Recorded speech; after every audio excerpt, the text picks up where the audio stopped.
Supongamos que requieres diseñar una pieza o un componente para un sistema automotriz, aeroespacial, marino, robótico o en algún otro sector donde el ahorro energético o una reducción del peso es parte fundamental, pero el material perfecto no está disponible. ¿Cómo podemos resolver este problema? Normalmente, no todas las propiedades deseables las encontraremos en un solo material comercial. Una opción es seleccionar varios materiales tradicionales que contengan las propiedades que estamos buscando, mezclarlos y de esta forma producir un nuevo material, un material ingenieril que nos permita alcanzar mediante su combinación las propiedades deseadas. ¿Cuáles? Quizá sea necesaria una baja densidad, una alta resistencia mecánica, un alto módulo elástico o quizá un bajo coeficiente de expansión térmica. En términos generales, así es como se diseñan los materiales compuestos o compósitos, incluidos los materiales compuestos de matriz metálica.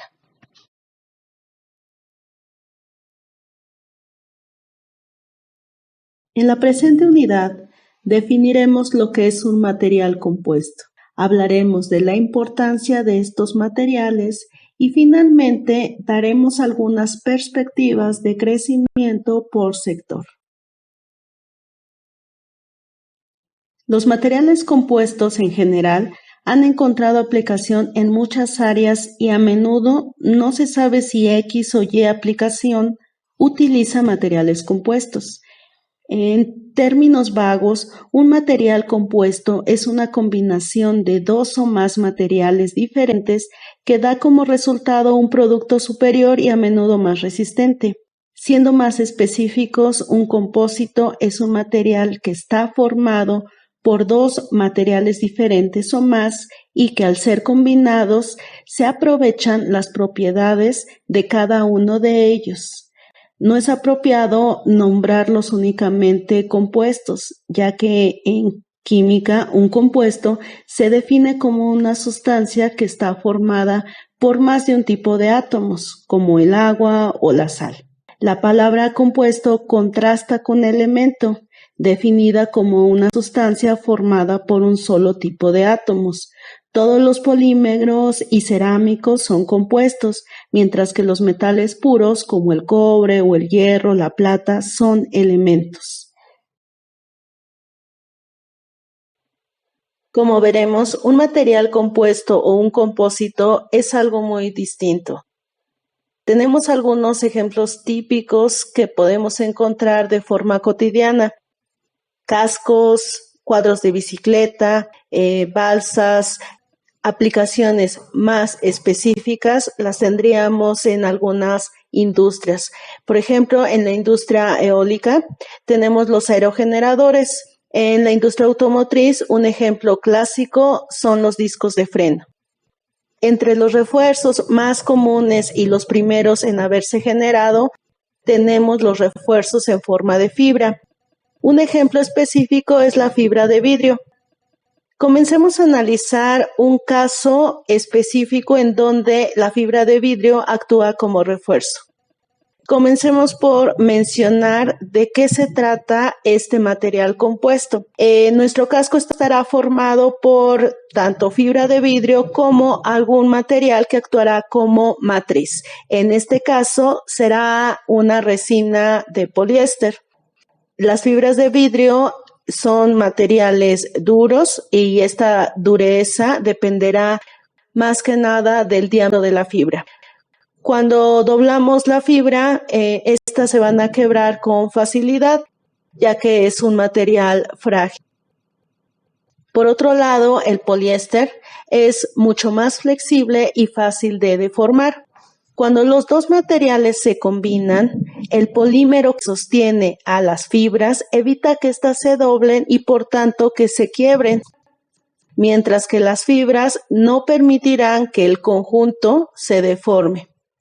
De este modo, se consigue un material mucho más resistente a la falla que cada uno de los materiales por separado. Con refuerzos en forma de fibra se fabrican muchos productos, desde carrocerías para automóvil hasta tablas de surf, desde cuadros de bicicleta, como mencionábamos, hasta raquetas de tenis, debido a que en muchas de estas aplicaciones de forma regular deseamos combinar una alta tenacidad con un bajo peso.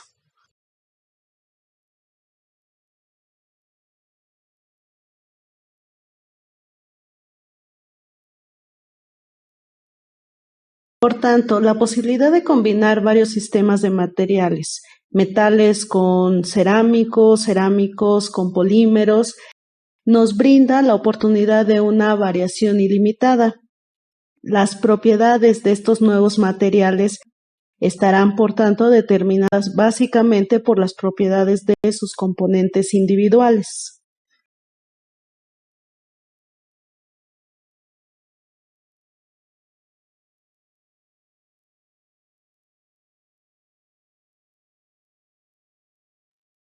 A lo largo de la historia, los seres humanos han creado y empleado materiales compuestos para construir de todo, desde simples refugios hasta elaborados dispositivos.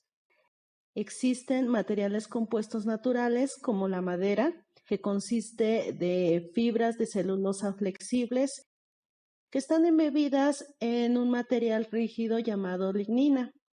Nuestros huesos, nuestros dientes son otro ejemplo de material compuesto. Sus componentes son el colágeno, una proteína resistente pero blanda, y la apatita, que es un mineral frágil.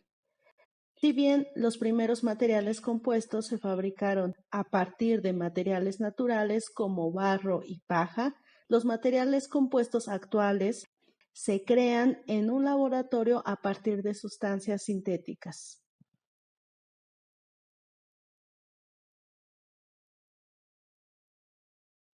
Con base en lo anterior, nos podemos preguntar, ¿en qué radica la importancia de los materiales compuestos?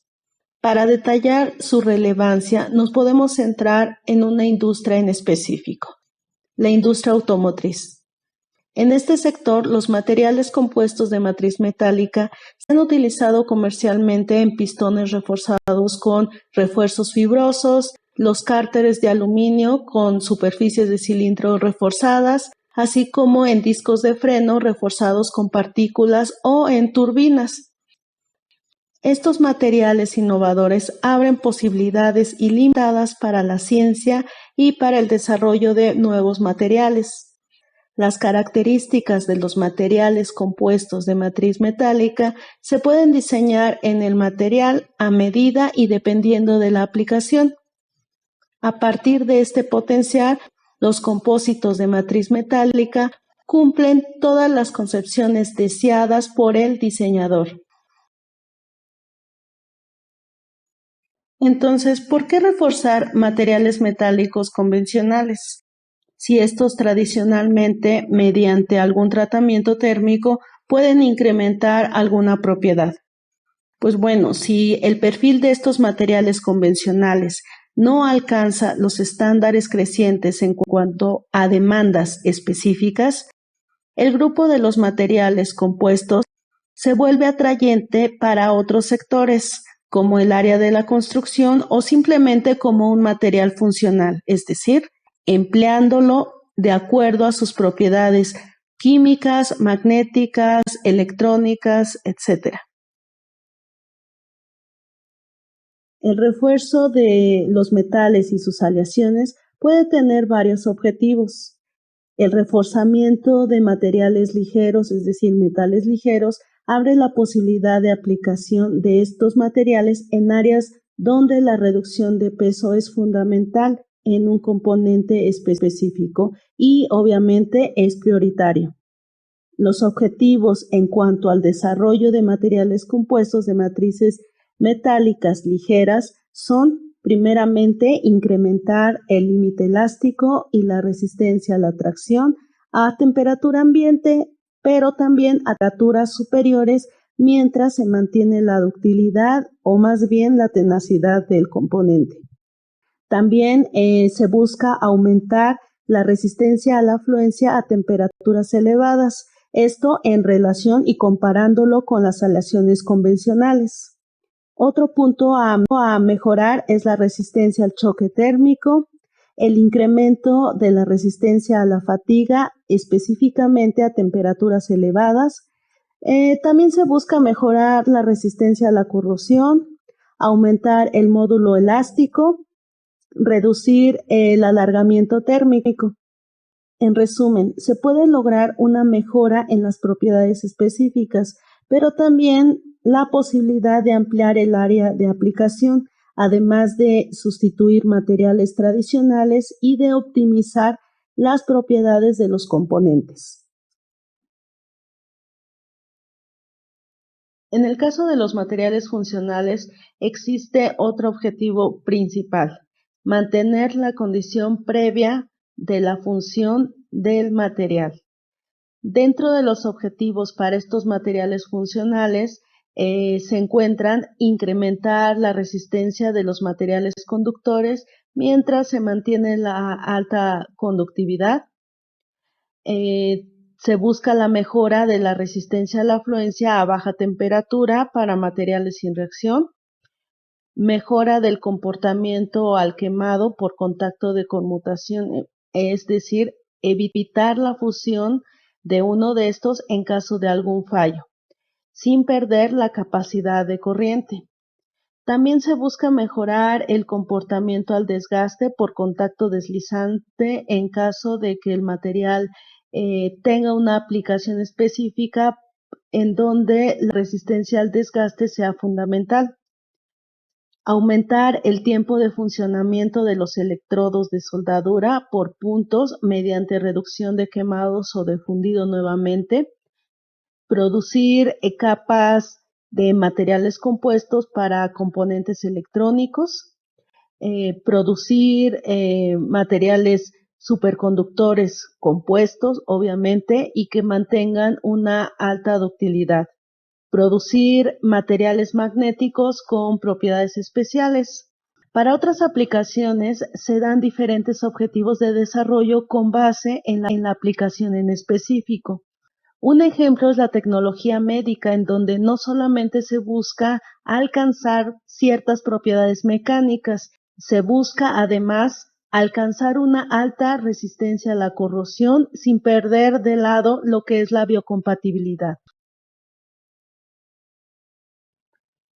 Aunque es cada vez mayor el número de sistemas en donde se utilizan materiales compuestos de matriz metálica, no se ha alcanzado su uso en sistemas especialmente innovadores, particularmente en el área de los metales ligeros. Las razones de esto son una estabilidad y una confiabilidad del proceso insuficientes, problemas de producción y procesamiento, además de una inadecuada eficiencia económica. Las áreas de aplicación, como la ingeniería de tráfico, están muy orientadas a los costos y son conservadoras, además de que la industria no está dispuesta a pagar costos adicionales por el uso de dichos materiales. Por todas estas razones, los compuestos de matriz metálica se encuentran solo al comienzo de la curva de evolución de los materiales modernos. Por tanto, es conveniente revisar la tecnología de los materiales compuestos de matriz metálica, ya que ésta compite con otras tecnologías modernas de materiales, por ejemplo, la pulvimetalurgia. Las ventajas de los materiales compuestos solo se materializarán cuando exista una relación razonable entre el costo y el rendimiento en cuanto a producción de los componentes. El uso de un material compuesto será viable si solo se puede lograr un perfil de propiedad especial mediante la aplicación de estos materiales.